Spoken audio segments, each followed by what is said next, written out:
Got married here doing some research on the history of usury, and I came across a video of Stefan Aarnio claiming that lenders would wind up owning everything and get thrown out of the country. Usury is illegal. So in Christian nations, lending money for an interest rate was illegal. So because it was illegal for the Christians, who did the lending? The Jews. So there was Christians who could lend for 0% or didn't lend at all. And then these people called the Jews would come over and start lending money. They would start charging money. And in a couple generations, guess what would happen to the economy? The Jews owned everything. And then guess what the king did? Rounded them up and threw them out of the country.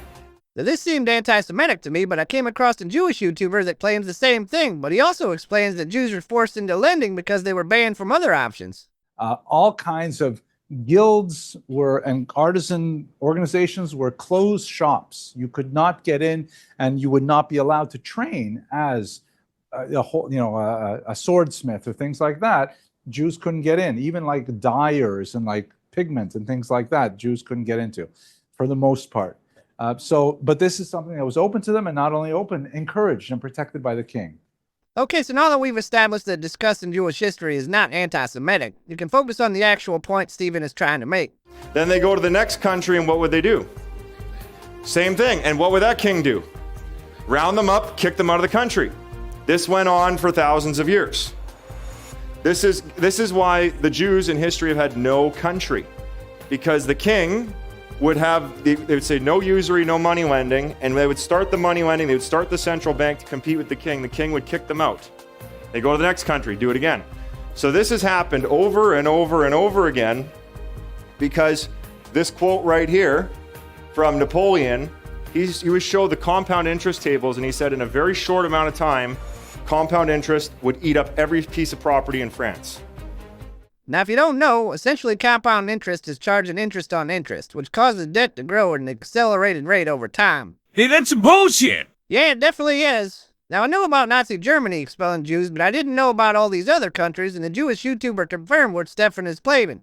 They bankrolled a lot of countries, literally, but it was extremely risky, as you point out, because what happens when the time comes to pay and the nobleman says this debt burden is too high? So the peasants would react by revolting.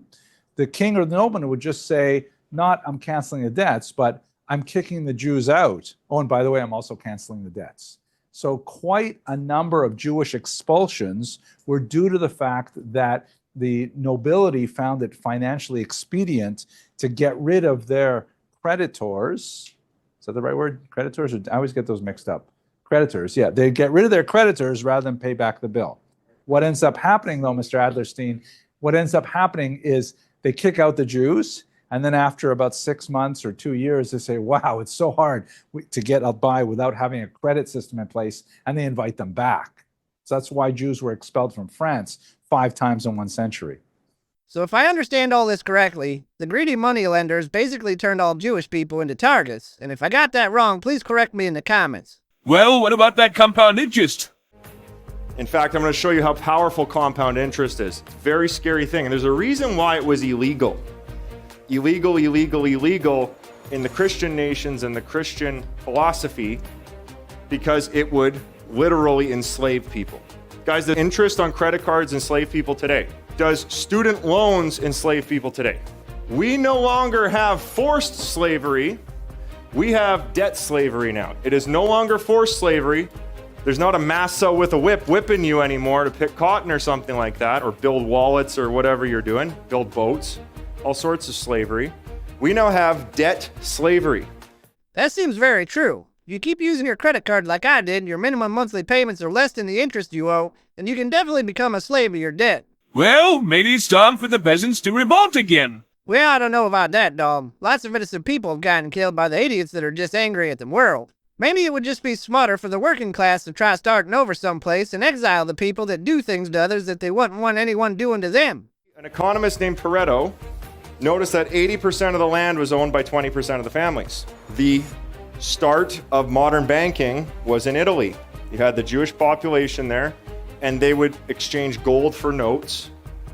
And in Italy, you had the Pareto principle, where 80% of the land was owned by 20% of the people. Who's heard of the 80-20 rule before?